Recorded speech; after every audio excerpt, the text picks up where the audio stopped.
Chers compatriotes, je voudrais vous remercier d'être là.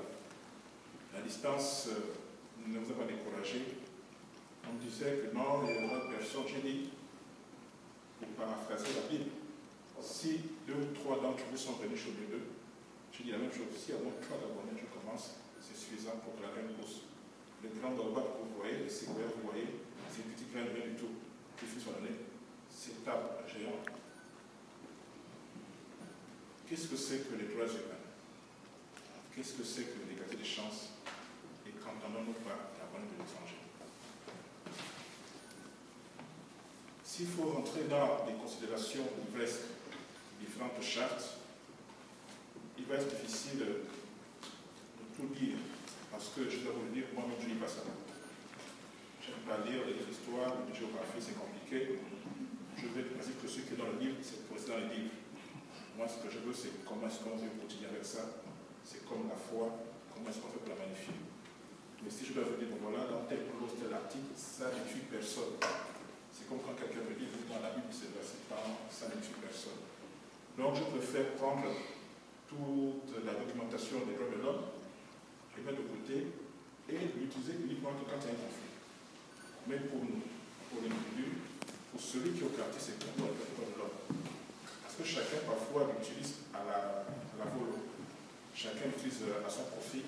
Parfois, uniquement, quand il a des difficultés. Ça ressemble un peu à celui-là qui nous va mis à l'église, mis à la mosquée, le temps, qui ne croit même pas en Dieu, mais le jour où il a un souci, oh mon Dieu, là il pense à Dieu. C'est comme ça aussi le droit de l'homme. n'avance jamais, mais quand il y a des difficultés, oh, on avait levé le doigt. On a levé le doigt. C'est pour cela qu'il est nécessaire, avant toute chose, que je vous dise ceci. Je demande à chacun de vous ici, et à ceux qui ne sont pas là, d'avoir d'abord le propre critère de jugement. Chacun de vous devrait avoir le propre critère de jugement. Il ne faut pas me croire sur parole. Il ne faut pas me croire parce que je suis ministre, que je suis roi. Il ne faut pas me croire parce que c'est la masse. Tout à l'heure, vous l'avez dit, vous êtes prêts, on appelle, et c'est le point qui appelle qu'on juge. Et moi, je me dis, ne faites pas comme beaucoup le font souvent durant les élections ou dans d'autres circonstances, où ils suivent la masse. Ils suivent la masse comme des moutons. Ce n'est pas péjoratif. Vous voyez ce qu'on appelle suivisme ou moutonisme, parce que les gens vont en groupe. Allons-y là-bas. Oui, c'est Apoyo. Oui, non, c'est bon, c'est le ciel. Alors, c'est bon, moi, je dis. Oh non, c'est le match, ma soeur, on y va. Et vous allez comme ça. C'est bien quand on est en groupe, on va parce qu'on a l'impression d'être protégé par la masse dans le groupe. Mais ce qu'il faut savoir, c'est que même si chaque mouton a sa valeur, on essaie la suite. Il y a toujours la tabaski. Alors, moi, je dis aux gens, si vous n'avez pas vos propres critères de chemin, vous allez être comme ces moutons, vous allez avancer, vous allez cheminer ensemble, vous allez finir tôt ou tard dans la marmite de quelqu'un. C'est pour cela qu'avant de commencer toute chose, même quand j'ai fait ma campagne, pour être candidat à l'hôtel de ville, je suis allé voir les militants, les quartiers, les amis dans les quartiers, les parents. Je leur ai dit, ne votez pas, parce que je suis votre parent ou votre militant. Votez-moi si et seulement si vous êtes d'accord avec ce que je dis. Parce que je peux me tromper, je peux avoir la science et être à côté. Donc c'est ce que je vous dis aussi aujourd'hui. Je peux me tromper. C'est ça, vous d'écouter et de savoir si on peut ensemble construire quelque chose. Je suis un partenaire de préférence révélé.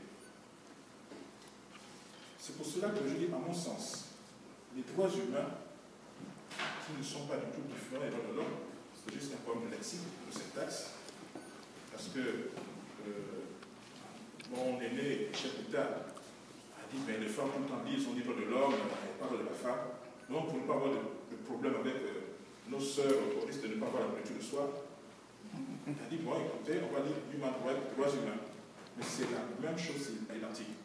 Ce qu'il faut savoir aussi, c'est quand même que la Convention internationale veut qu'on prononce le droit de l'homme en français. C'est la même chose. Qu'est-ce que c'est que les droits humains? Les droits humains, c'est, je résume en ceci, aimer quelque chose, pas seulement pour vous, mais aussi pour l'autre. Si vous aimez manger des hamburgers, alors vous devez aimer que l'autre mange des hamburgers, mais mieux. Vous devez faire en sorte qu'il mange ces hamburgers. Si vous aimez qu'on vous frappe, qu'on vous boxe, alors vous devez apprécier qu'on frappe les autres et vous devez aussi frapper.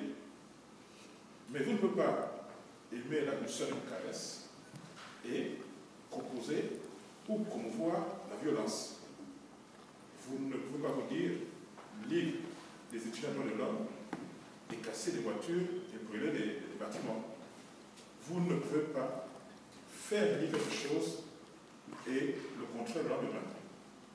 Les droits humains, c'est tout simplement être cohérent. C'est cela. Parce que c'est tellement transversal que vouloir sectoriser les droits humains et les compartimenter, la santé, l'éducation. Si aujourd'hui, chacun peut respecter cela, on n'aurait pas de problème. Regardez un petit peu. Tu le connais? Tu le connais? C'est ton frère, ton ami? Tu le connais, celui qui est à côté là? Tu le connais, non? Et tu connais l'homme à côté? Bon. Regardez ce que j'ai constaté, c'est que même quand on arrive à l'église, même si elle passe à côté, on cherche des regards qui ont collé dans la salle. Et en général, on va s'asseoir à côté de celui qu'on connaît, de celui qu'on connaît. C'est toujours comme ça. Si déjà à ce niveau-là, ce petite échelle, vous faites déjà ce qu'on appelle une fille. Vous imaginez un petit peu à l'échelle d'une nation, les droits humains sont déjà parfois. Pourquoi trier? Il y a une place qui est là, je m'assois. Pourquoi tout de suite calculer? Je ne connais pas, ils sont mauvais, ils parlent beaucoup, ils donnent, ils gonflent. Placez découvrez. C'est simple cela. Mais si vous commencez à trier là, ne soyez pas surpris après, quand vous triez pour les diplômes, quand vous triez pour l'emploi, quand vous triez beaucoup de choses, parce que ça vient de là. Lorsque vous vous amusez à gueuler, ce n'est pas péjoratif, mais c'est violent, votre copine qui est enceinte, ou votre soeur enceinte, et que l'enfant naît avec des tares, avec des handicaps, vous pensez qu'à ce moment-là, vous avez raison? Mais est-ce que vous savez qu'il y a une connexion entre l'enfant et la mère et la violence verbale pour ce que c'est, voire physique? Non. Pour vous, c'était normal. Lorsque vous demandez à un enfant de se mettre à genoux alors que vous savez pertinemment qu'il a raison, vous savez ce qu'il vit dans sa tête? J'aime bien rappeler une expérience que j'ai vécue, je le dis à certains. J'étais au CP2, à l'école mixte du centre, on se trouve actuellement à l'éducation nationale. J'avais 6 ans, j'en ai 46 aujourd'hui. Et au deuxième trimestre, nous avons eu une maîtresse intérimaire qui est arrivée. Et dès qu'elle rentre dans la salle, une blanche, toi, oui, toi, à genoux. Je ne comprenais rien. Et je n'ai jamais parlé en salle de classe jusqu'en terminale, sauf pour prendre une question. Aujourd'hui, je parle beaucoup parce que j'étais timide avant. Elle m'a mis à genoux et la honte que j'ai ressentie à cet instant-là, jusqu'à l'instant où je vous parle, je la ressens toujours, 40 ans plus tard.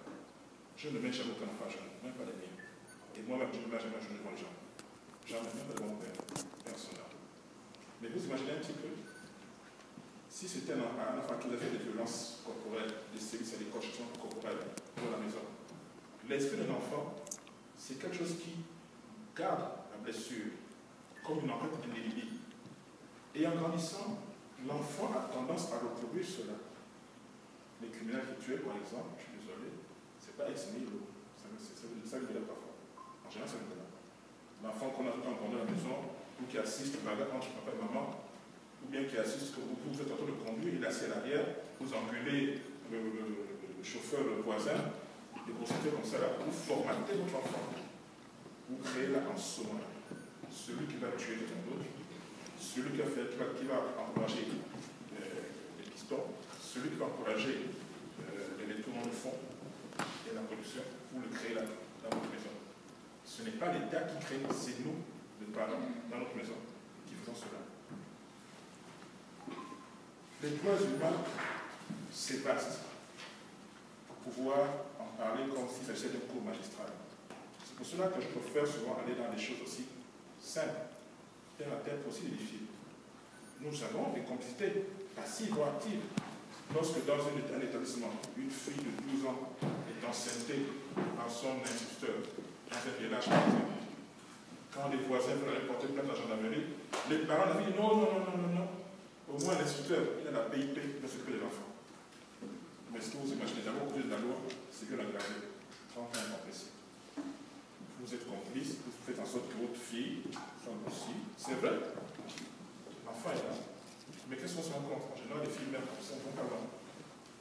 Et les statistiques démontrent, on a fait des statistiques, j'ai fait des exploitations au Sénat le 2 juin passé, 80% des filles mères qui n'ont pas atteint un certain niveau scolaire créent une génération d'enfants qui vont aller remplir le groupe des économiquement faibles. Plus la fille est moins instruite, plus l'enfant qui est là est frappé d'inégalité. C'est aussi simple que ça. Les inégalités que nous constatons ici et là, les problèmes d'accès à cela, les primaires, viennent de là d'abord. Parce que malheureusement, un fort pourcentage, d'abord, de filles ou de femmes n'ont pas fait l'école ou le niveau parce que les hommes ont fait ce qu'il ne fallait pas à ce moment. Avec la quantité des parents, on revient encore à la famille. Et quand je dis que les inégalités et les violations de l'homme que nous constatons commencent dans les familles, les gens disent, ah, tu as tout à l'autre. Mais où est-ce que ça se trouve? Dans la rue.